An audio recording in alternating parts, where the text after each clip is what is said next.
Good morning student. आज अपन बात करेंगे डायरेक्ट करंट सर्किट की। तो ये आपके यूनिट 2 का हाफ पार्ट है। हाफ पार्ट आपका कंप्लीट हो चुका है। तो डायरेक्ट करंट क्या है, दिष्ट धारा क्या है, इसके बारे में बात करेंगे। दिष्ट धारा क्या है उससे पहले अपन बात करेंगे धारा क्या है।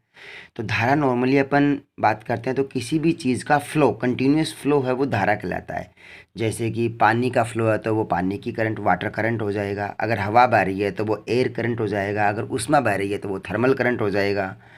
तो इस प्रकार से अगर विद्युत धारा, विद्युत प्रवाहित हो रही है तो वो विद्युत धारा या अपने इलेक्ट्रिक करंट हो जाएगा। अब देखिए, नॉर्मली विद्युत धारा या इलेक्ट्रिक करंट है उसकी डेफिनेशन अपन पढ़ते हैं, छोटी क्लासेस में पढ़ते हैं। क्या है? आवेश प्रवाह की दर को अपन धारा बोलते हैं। मतलब प्रति सेकंड या एकांक समय में कितना आवेश है वो एक एरिया, एक पॉइंट से दूसरे पॉइंट तक प्रवाहित होता है, वह धारा कहलाता है। अर्थात किसी भी विद्युत परिपथ में आवेश प्रवाह की दर या प्रति एकांक समय में आवेश का प्रवाह विद्युत धारा कहलाती है, जिसे अपन I बराबर Q बटे T के द्वारा डिफाइन करते हैं। जहाँ पर धारा है इसका मात्रक होता है एम्पियर। यह एक अदिश राशि है, इस बात का भी आप ध्यान रखें। अब एम्पियर है, इसको आप चाहें तो नॉर्मली इसको ऐसे डिफाइन कर सकते हैं ना कि एक एम्पियर बराबर क्या है, एक कूलम बटे एक सेकंड। अर्थात एक कूलम प्रति सेकंड यह एक एम्पियर के बराबर है, इसका मात्रक है। अब इसी को अगर मैं कहूँ कि यह तो बताने के लिए डेफिनेशन है, लेकिन अगर मैं कहूँ कि एक कोई भी जैसे मैंने एक कोई मटेरियल है, एक सिलेंड्रिकल रूप में कोई भी एक चालक का टुकड़ा है और उसके बारे में बात करूँ तो इसका एक किनारा ए है, एक किनारा बी है, और इसमें जब कोई भी इस पर एक्सटर्नल फोर्स नहीं लगाया गया तो जो इलेक्ट्रॉन है वह अपनी स्थिर अवस्था में है। तो इलेक्ट्रॉन जब स्थिर अवस्था में है तो इसमें बाहर से जब कोई फोर्स अप्लाइड किया जाता है तो वह फोर्स यहाँ पर अपन लगाएंगे वो हो जाएगा विभवांतर। ध्यान रखिए स्टूडेंट्स, यहाँ पर विभव नहीं लगा रहे हैं अपन, विभवांतर।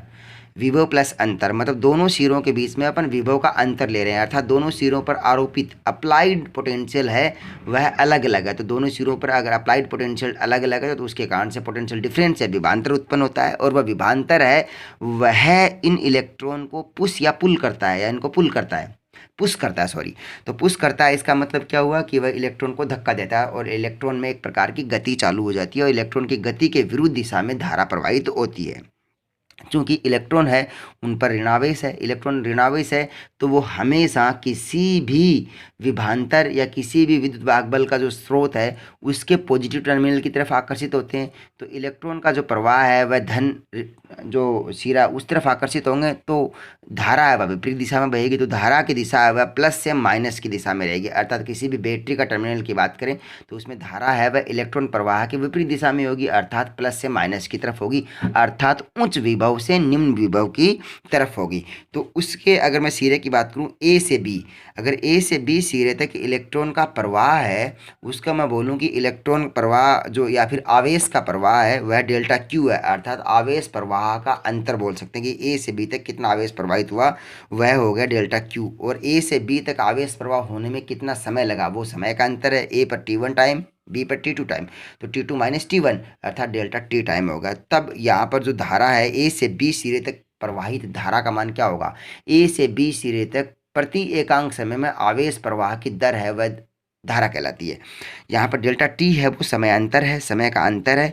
अर्थात अपन यहाँ पर डेल्टा T को अगर बहुत ही छोटा मान लिया, अवकलन सॉरी लिमिट की बात करें तो सातत्य कंटिन्यूटी की बात करें तो delta T tends to zero, तो delta T tends to zero है तो इसका मतलब यह डेल्टा Q बटे डेल्टा T है वह dQ अपॉन dt अर्थात एक एग्जैक्ट डिफ्रेंशिएशन बन जाता है। ओके। अब देखिए कि यहाँ पर अपन ने उसी ऊपर वाले मॉडल को ही लिया है, ये जो एक मटेरियल का टुकड़ा है सिलेंड्रिकल फॉर्म में। अब इसके ए और बी सिरे पर मैंने लगा दिया है विभवांतर, अर्थात दोनों अलग अलग सिरों पर मैंने अलग अलग विभव लगाए हैं और दोनों सिरों पर अलग अलग विभव लगने के कारण से उसके ऊपर कुल विभवांतर उत्पन्न हो जाता है। अर्थात विभवांतर उत्पन्न होने के कारण से इसमें इलेक्ट्रॉन है वो धन टर्मिनल की ओर आकर्षित होंगे और जो पॉजिट्रॉन है या पॉजिटिव चार्ज है वो ऋण टर्मिनल की ओर नेगेटिव टर्मिनल की ओर आकर्षित होंगे। देखिए इलेक्ट्रॉन है इनका प्रवाह किस तरफ होगा, धन टर्मिनल या पॉजिटिव टर्मिनल की तरफ। और जब इधर पॉजिटिव टर्मिनल की तरफ इलेक्ट्रॉन का आकर्षण होगा तो जो धारा की दिशा है वो विपरीत दिशा में होगी। तो धारा की दिशा विपरीत दिशा में होगी, अर्थात इसका मतलब क्या हुआ, इसका मतलब ये हुआ बच्चा लोगों कि जो धारा की दिशा है वह प्लस से माइनस की ओर, प्लस से यह माइनस की ओर इसकी दिशा हो जाएगी। इलेक्ट्रॉन जो धारा है वह इलेक्ट्रॉन प्रवाह के विपरीत दिशा में होती है। तथा इम्पोर्टेंट बात कि जो धारा है वह तब प्रवाहित होगी जब विभवांतर होगा। विभवांतर नहीं होगा, धारा प्रवाहित होने के धारा प्रवाहित इलेक्ट्रॉन प्रवाह के कारण से नहीं होगी, क्योंकि विभवांतर के लिए ज़रूरी है कि एक सिरा उच्च विभव पर हो और एक सिरा निम्न विभव पर हो। तो तभी देखिए जो बैटरी का टर्मिनल जो डिजाइन बनाते हैं अपन बैटरी, वो देखिए इस प्रकार से बनाते हैं, ऐसे बनाते हैं ना। तो ये है पॉजिटिव टर्मिनल, ये है नेगेटिव। तो नेगेटिव को अगर मैं 0 पर रखता हूँ, 0 वोल्टेज पर, तो इसके सापेक्ष पॉजिटिव को मैं 5 पर, अर्थात इनके बीच का कितना विभवांतर हो जाएगा, 5 वोल्टेज। तो अर्थात अगर मैं इनके दोनों टर्मिनल को बराबर कर दूँ, दोनों प्लेट को, एक पॉजिटिव कर दूँ और एक नेगेटिव कर दूँ, तो ये क्या बन जाएगा? क्या ये बैटरी है? नहीं, ये कैपेसिटर है। अर्थात कैपेसिटर भी एक बैटरी की तरह कार्य करता है। और कैपेसिटर में जो ऊर्जा संचित होती है वो किस प्रकार से होती है? आवेशों के रूप में। प्लेट में जो आवेश इकट्ठे होते हैं उसमें, उसके रूप में ये ऊर्जा संचित होती है। अर्थात अपन कह सकते हैं कि किसी भी परिपथ में विद्युत धारा का प्रवाह है वह विभवांतर होने पर ही होगा, अर्थात उच्च विभव से निम्न विभव की तरफ होगा, अर्थात प्लस से माइनस की ओर होगा। तो अगर उच्च विभव से निम्न विभव की तरफ होता है तो इसका मतलब क्या हुआ? V2 है वह V1 से बड़ा है। अर्थात अगर मैं कहूँ ए सिरे के ऊपर जो विभव है वह V1 है, अर्थात ये इसको मैं V1 मानता हूँ, V1 बड़ी वाली प्लेट है वह, और छोटी वाले इसको V2 मानता हूँ। तो दोनों के बीच का विभवांतर कितना हो जाएगा? V1 माइनस V2, अर्थात delta V which is greater than zero. Greater than zero है, इसका मतलब यहाँ पर पॉजिटिव वोल्टेज या पॉजिटिव विभवांतर, पॉजिटिव पोटेंशियल डिफरेंस अप्लाइड है। अब V1 है V2 से बड़ा है तो इसका delta V is greater than zero. Greater than zero है, इसका मतलब क्या हुआ कि इसमें विद्युत धारा प्रवाहित होगी। अब देखिए विद्युत धारा प्रवाहित होगी तो विद्युत धारा का मात्रक क्या होता है? एम्पियर। अब 1 एम्पियर है वो किसके बराबर होता है? 1 एम्पियर 1 कूलम बटे 1 सेकंड के बराबर होता है। अर्थात किसी भी चालक तार में 1 सेकंड में 1 कूलम आवेश प्रवाहित होता है तो उसमें प्रवाहित होने वाली धारा का मान 1 एम्पियर होता है। लेकिन आप देखिए बच्चा लोगों कि यहाँ पर जो 1 एम्पियर धारा है वो कोई छोटी बात नहीं है, क्योंकि 1 कूलम आवेश 1 सेकंड में होना बहुत बड़ी बात है। कैसे आप इसको कैलकुलेट कर सकते हैं? कैसे कर सकते हैं? देखिए आपको पता है 1.6 गुना 10 की पावर 9 कूलम बराबर 1 इलेक्ट्रॉन। 1 इलेक्ट्रॉन के ऊपर जो आवेश है वो कितना होता है? 1.6 गुना 10 की घात -19 कूलम। तो 1 कूलम आवेश कितना होगा? तो 1 कूलम आवेश बनाएंगे तो कितना होगा? 1 कूलम आवेश के बराबर होगा 1 इलेक्ट्रॉन बटे 1.6 गुना 10 की घात -19, अर्थात लगभग 6.25 गुना 10 की घात 18 इलेक्ट्रॉन। अगर 6.25 गुना 10 की घात 18 इलेक्ट्रॉन इकट्ठे होते हैं तब जाके 1 कूलम आवेश बनता है। इतने सारे इलेक्ट्रॉन होना चाहिए या इतने सारे इलेक्ट्रॉन 1 सेकंड के अंदर प्रवाहित होने चाहिए किसी भी चालक में या किसी भी कंडक्टर के अंदर, तब जाके उसमें एक सिरे से दूसरे सिरे के बीच में करंट प्रवाह है 1 एम्पियर होगा। इसीलिए जो धारा का मान है 1 एम्पियर वो बहुत बड़ा मान होता है। 1 एम्पियर, 1 एम्पियर धारा के साथ में जो शक्ति होती है वो बहुत ज़्यादा शक्ति होती है। जैसे P बराबर I²R, तो P बराबर I²R है। अगर यह इतनी जितना धारा का मान होगा शक्ति उतनी ज़्यादा ही होगी, वोट में नापते हैं इसको नॉर्मली अपन। और अगर प्रति सेकंड इतनी शक्ति प्रवाहित होती है तो उससे कितनी ज़्यादा हीट उष्मा उत्पन्न होती है। तभी तो जब भी उसमें जितनी ज़्यादा धारा उत्पन्न होगी, जितनी ज़्यादा धारा प्रवाहित करेंगे किसी भी चालक के अंदर तो वह गर्म होने लगता है, उससे हीट उत्पन्न होती है। ओके स्टूडेंट, तो अब अपन बात करेंगे अभी तक अपन ने बात किया है करंट के बारे में, विद्युत धारा के बारे में। देखिए धाराएं बहुत टाइप की हो सकती हैं, पानी के कारण से धारा, हवा के कारण से धारा, ऊष्मा के कारण से धारा, विद्युत के कारण से धारा। तो विद्युत का मतलब इलेक्ट्रिक करंट, और इलेक्ट्रिक करंट का जहाँ पर इलेक्ट्रिक आ गया वहाँ पर इलेक्ट्रॉनिक्स, और इलेक्ट्रॉनिक्स आ गया वहाँ पर इलेक्ट्रॉन। तो जो करंट है वह इलेक्ट्रॉन के कारण से होती है। अब ये जो इलेक्ट्रिक करंट है, विद्युत धारा, वो यहाँ पर 2 प्रकार की अपन मानते हैं बेसिक आपके कोर्स के अनुसार। वैसे तो अपन अलग अलग धारा, डिस्प्लेसमेंट करंट है उसको अपन मानते हैं, ड्रिफ्ट करंट है वो भी, लेकिन वो सारे भी आपके कोर्स का हिस्सा नहीं है। यहाँ पर बेसिकली अपन 2 प्रकार के करंट मानते हैं, करंट धारे मानते हैं समय में परिवर्तन के सापेक्ष होने के कारण से। एक होती है डायरेक्ट करंट या दिष्ट धारा, दूसरी होती है अल्टरनेटिव करंट या फिर प्रत्यावर्ती धारा। प्रत्यावर्ती होता है प्रति आवर्ती, मतलब उस आवर्ती का मतलब एक प्रकार से टाइम के बाद में परिवर्तन होना। तो अपन बात करते हैं सबसे पहले डायरेक्ट करंट या दिष्ट धारा की। डायरेक्ट करंट या दिष्ट धारा वह होती है ऐसी धारा जिसका मान और दिशा समय के सापेक्ष परिवर्तन ना हो। अर्थात जो धारा है वह समय के सापेक्ष नियत रहे, बदले नहीं उसका मान, नहीं उसकी दिशा बदले। या फिर जो धारा का मान है वो समय का फलन नहीं होना चाहिए, समय के सापेक्ष नियत रहना चाहिए। तो I is not a function of I is not a function of T, इस प्रकार से अपन इसको कह सकते हैं। तो इस प्रकार की धारा किसे मिलती है? इस प्रकार की धारा मिलती है बच्चे लोगों, जो भी सेल, बैटरी इस प्रकार के होते हैं उसके अंदर धारा प्राप्त होती है। जैसे अपना मार्केट से सेल खरीदते हैं ना, निपो का, एवरीडे का जो सेल खरीदते हैं, वो अपनी गाड़ियाँ होती हैं, बस होती हैं, उसमें जो भी बैटरी होती हैं उस प्रकार की जो होती है उसमें, इसमें सूखा सेल, शीशा संचायक सेल, इस प्रकार के सेल होते हैं, लेक्सांसी सेल, इसमें यह अपन को डीसी करंट मिलती है, डायरेक्ट करंट मिलती है इसमें। और इसका ग्राफ देखते हैं, तो इसका ग्राफ देखिए मैंने खींच रखा है, ये आई है और ये टी वाला ग्राफ है। तो ये आई के जो टी के सापेक्ष आई का मान नियत रहता है। देखो मैंने ग्राफ प्लॉट किया है कि जैसे जैसे अपन देखते हैं कि टी का मान बढ़ता है वैसे वैसे आई का मान नियत रहता है, लेकिन धीरे धीरे जब एक टाइम ऐसा भी आता है कि वह डिस्चार्ज होता है, आवेश का मान जब कम होता है तो हो सकता है धारा का मान कम हो जाए, लेकिन बाकी इसका मान समय के सापेक्ष और दिशा दोनों ही नियत रहती है, कॉन्स्टेंट वैल्यू है। अब जब इस प्रकार का ग्राफ आता है तो आप बता सकते हैं कि इसका आवर्तकाल कितना होगा, क्योंकि आवर्तकाल की परिभाषा क्या है कि कोई ऐसा ग्राफ जो एक टाइम के बाद में रिपीट हो। अब देखिए ये तो रिपीट हो ही नहीं रहा है, ये तो अनंत समय के लिए, इन्फाइनाइट टाइम के लिए इस प्रकार ग्राफ चलता रहेगा। इसका मतलब क्या हुआ कि इसका आवर्तकाल अपन इन्फाइनाइट मान लेते हैं। आवर्तकाल अगर इन्फाइनाइट है इसका, तो ये इंपॉर्टेंट सवाल है कि किसी भी दिष्ट धारा के लिए जो टाइम पीरियड होता है वह इन्फाइनाइट होता है।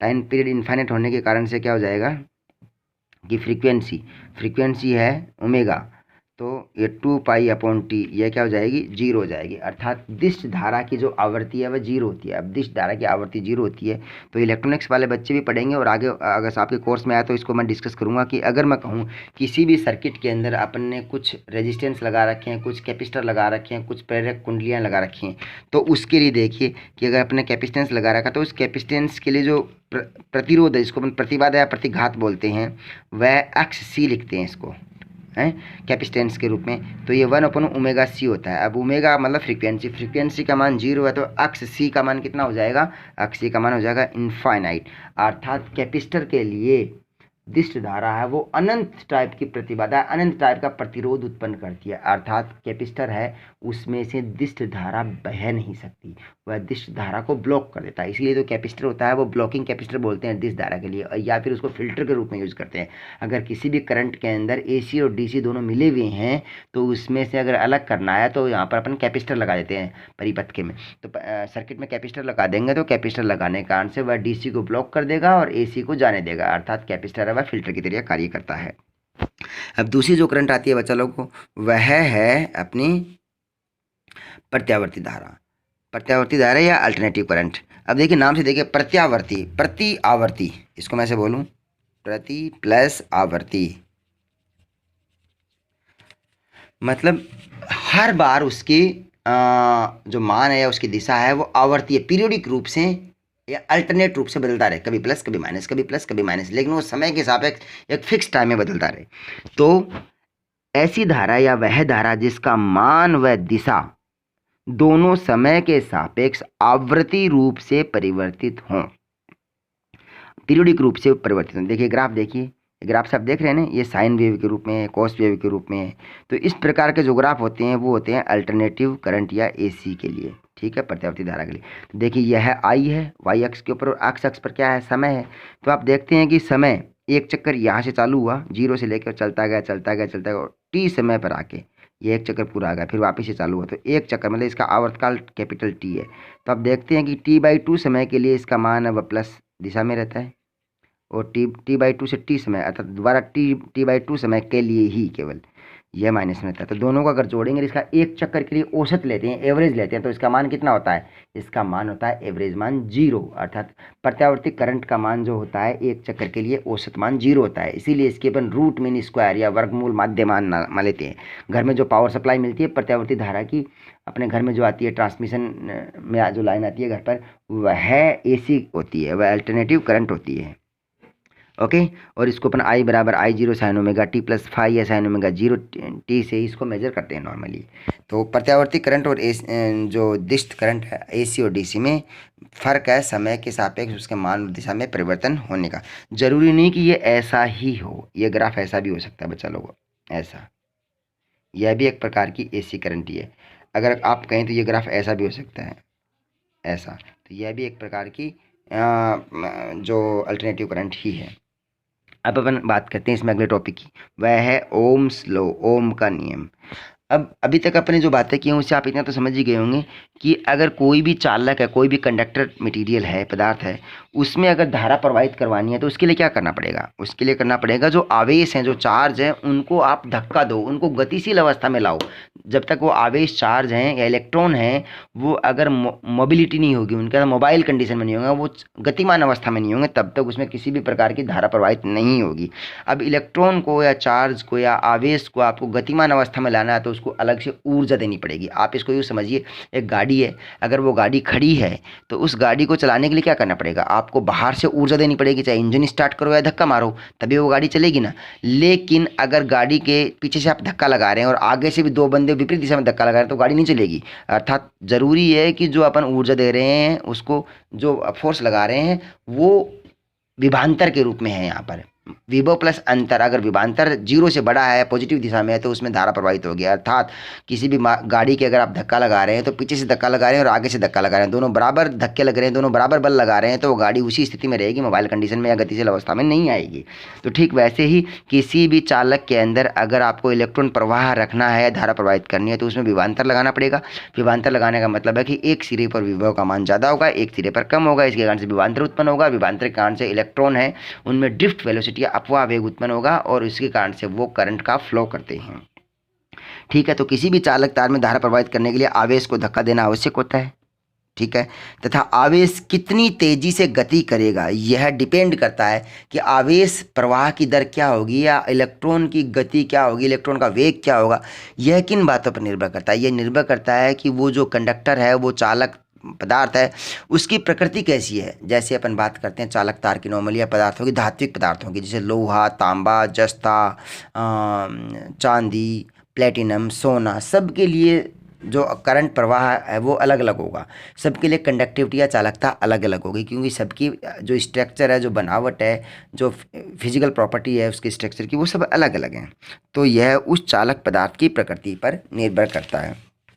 अर्थात किसी भी पदार्थ के लिए या चालक में धारा घनत्व क्या है? प्रति एकांक आवेश बल के समानुपाती होती है। मतलब क्या बोल सकते हैं? बल बटे आवेश, बल बटे आवेश, प्रति एकांक आवेश में लगने वाला बल है वह उसकी धारा घनत्व के समानुपाती होता है। अर्थात जे बराबर स्मॉल एफ, जे समानुपाती बराबर स्मॉल एफ है। तो यहाँ पर जो धारा घनत्व है, करंट डेंसिटी, यह किसके है? यह फोर्स पर यूनिट चार्ज है।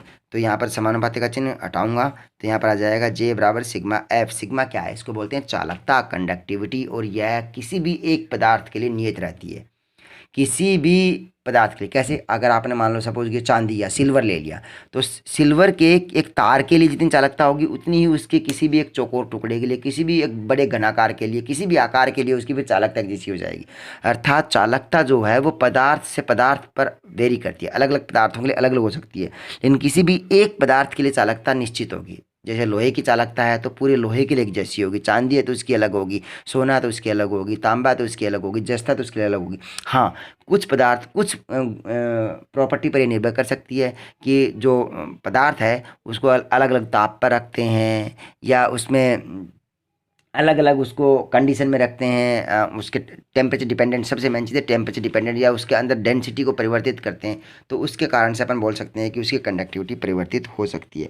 नॉर्मली यहाँ पर जो आवेश, प्रति एकांक आवेश लगने वाला बल है उसको अपन रिप्लेस करते हैं इलेक्ट्रिक फील्ड से, क्योंकि इलेक्ट्रिक फील्ड भी एक प्रकार का वैसा ही है जो किसी भी आवेश के ऊपर लगने वाला, प्रति एकांक आवेश पर लगने वाला बल ही है। तो जे बराबर सिग्मा ई, अर्थात किसी भी आवेश के कारण से उत्पन्न जो धारा घनत्व है जे, वह उस पर लगने वाले विद्युत क्षेत्र की तीव्रता के समानुपाती होता है। तो जे इज प्रोपोर्शनल टू ई, इसीलिए जे बराबर सिग्मा ई। सिग्मा क्या है? चालकता है, और जे क्या है? धारा घनत्व है, ई क्या है? विद्युत क्षेत्र है। तो आप सिग्मा बराबर जे बटे ई। धारा घनत्व, धारा घनत्व का मतलब है आई, जे बराबर आई बटे ए। आई क्या है? एम्पियर, ए क्या है? Metre square. अर्थात धारा घनत्व का मात्रक क्या हो जाएगा? एम्पियर प्रति मीटर स्क्वायर। अर्थात जे बराबर एम्पियर प्रति मीटर स्क्वायर बटे ई। सिग्मा के लिए करूँगा तो ई का मात्रक क्या होता है? वोल्ट प्रति मीटर। ओके, तो ये हो गया वोल्ट प्रति मीटर, तो एम्पियर बटे वोल्ट, और अब मैं मीटर को देखो इसको लेके जाऊंगा ऊपर और ये नीचे रहेगा, तो हो जाएगा 1/m, अर्थात एम्पियर बटे वोल्ट मीटर। ये एक प्रकार से चालकता का मात्रक है। इसका मात्रक हम प्रतिरोध के रूप में भी लिखेंगे आगे, क्योंकि अपन को पता है एम्पियर बटे वोल्ट भी एक स्पेशल मात्रक देगा, क्योंकि एम्पियर बटे वोल्ट है वो अगर देखेंगे तो 1 बटे प्रतिरोध होता है। ओके, तो किसी भी चालक के लिए अगर बात करते हैं तो चालक के अंदर विद्युत क्षेत्र का मान 0 होता है। तभी तो बोलते हैं ना, जब भी अगर आप किसी गाड़ी में ट्रेवल कर रहे हैं और अगर ठंडरिंग हो रही है, ठंडरिंग मतलब बिजली कड़क रही है, अगर बिजली अगर गिर भी जाती है गाड़ी के ऊपर, तो आपको गाड़ी से बाहर नहीं निकलना चाहिए। अगर गाड़ी के अंदर आप रहेंगे तो सुरक्षित रहेंगे। तो गाड़ी के अंदर विद्युत क्षेत्र, की गाड़ी है उसके पूरा जो खोल है बाहर का वो धातु का बना होता है, और धातु के अंदर विद्युत क्षेत्र की तीव्रता का मान 0 होता है। तो गाड़ी के अंदर करंट नहीं है अगर आप सुरक्षित बचे रहेंगे, लेकिन अगर बाहर अगर आप टच करते हैं तो उसके कॉन्टैक्ट में आने के कारण से आपको नुकसान हो सकता है। तो अपन इसके लिए एक बात डेफिनेशन क्रिएट करते हैं, वह है किसी भी चालक के एक सिरे से दूसरे सिरे तक प्रवाहित कुल धारा का मान। जैसे ये ना, किसी भी चालक के एक सिरे से दूसरे सिरे तक, ए से बी की बात करें तो एक सिरे से दूसरे सिरे तक प्रवाहित कुल धारा का मान उसके दोनों सिरों पर आरोपित विभवांतर के समानुपाती होता है। अर्थात प्रवाहित धारा का मान I है और दोनों सिरों पर उत्पन्न विभवांतर है V, तो इसके समानुपाती होता है। I बराबर 1/R इंटू V, अर्थात V बराबर IR। यह भी ओम का नियम है। तो देखिए V बराबर IR भी ओम का नियम है और J बराबर सिग्मा E भी ओम का नियम है। तो इनको अपन एक साथ रिप्लेस कर सकते हैं। मैंने यहाँ पर देखो कैलकुलेशन किया भी है, आपको बता देता हूँ। देखिए I बराबर V/R और J बराबर सिग्मा E। तो देखिए I है, तो अगर मैं यहाँ पर A का भाग देता हूँ तो I में A का भाग दिया है, तो इधर भी मुझे A का भाग देना चाहिए। ठीक है, अगर A का भाग देता हूँ तो यहाँ पर देखिए वोल्ट बटे मीटर, तो ये तो हो जाएगा E, और यहाँ पर ओम मीटर ये हो जाएगा ये सिग्मा के लिए जो 1/ओम मीटर है इनवर्स, वह हो जाएगा आर का सिग्मा का मात्रक। तो J बराबर सिग्मा E या I बराबर V/R, ये दोनों ही ओम के नियम को दिखाते हैं। ठीक है बच्चा लोगों, इसका अपन ग्राफ प्लॉट करते हैं, जहाँ पर R एक नियतांक है, जाहिर बात है V बराबर IR से, तो R नियतांक है, R नियतांक है तो इसका मात्रक होता है ओम, और अपन R को लिखते हैं R बराबर V/I वोल्ट बटे एम्पियर, अर्थात 1 ओम बराबर 1 वोल्ट बटे एम्पियर। अर्थात किसी भी चालक तार में 1 एम्पियर की धारा प्रवाहित होने पर अगर उसके दोनों सिरों के मध्य 1 वोल्ट का विभवांतर उत्पन्न होता है। देखिए ये एक चालक तार है, वापस देखिए ये एक चालक तार है, इसके एक सिरा A और एक सिरा B, अगर A से B तक 1 एम्पियर की धारा प्रवाहित करते हैं तो इनके दोनों सिरों पर 1 वोल्ट का विभवांतर उत्पन्न होता है, तब इस चालक तार का प्रतिरोध 1 ओम होगा, अर्थात 1 ओम बराबर 1 वोल्ट बटे 1 एम्पियर। तो इसका ग्राफ प्लॉट करते हैं अपन। यहाँ पर I बराबर 1/R इंटू V/R को ऐसा लिख सकते हैं। तो अपन इसको Y बराबर mx एक स्ट्रेट लाइन होती है ना, सीधी रेखा, उससे इसको कंपैरिजन करते हैं। तो I बराबर y कर दिया मैंने, V बराबर x कर दिया, और 1/R को कर दिया मैंने m से रिप्लेस। m क्या है यहाँ पर? m है ग्रेडियंट, प्रवणता किसी भी रेखा की। तो ग्राफ प्लॉट कीजिए, y अक्ष पर लीजिए I और x अक्ष पर लीजिए V। तो जब ग्राफ प्लॉट करते हैं तो x अक्ष के साथ में अगर जो रेखा वो जो एंगल बनाती है वह उसकी ग्रेडियंट या प्रवणता बताती है, या कोण थीटा, तो इसकी प्रवणता हो जाएगी tan थीटा। तो tan थीटा बराबर 1/R बराबर m, अर्थात जो प्रवणता है tan थीटा वो 1/R बराबर m के बराबर होगी। तो यहाँ सीधे से R बराबर 1/tan थीटा, अर्थात अगर आपको कोई भी V और I के बीच में ग्राफ दे रखा है तो आप V अक्ष के साथ में या x अक्ष के साथ में उसके कोण को नाप लीजिए। अगर आप उसका कोण नापेंगे और उसका tan थीटा ले लीजिए, इन्वर्स कर दीजिए, तो जो मान आएगा वह उस चालक तार के लिए प्रतिरोध का मान बताएगा। ओके बच्चा लोगों, आज के लिए इतना ही काफ़ी है। Thank you.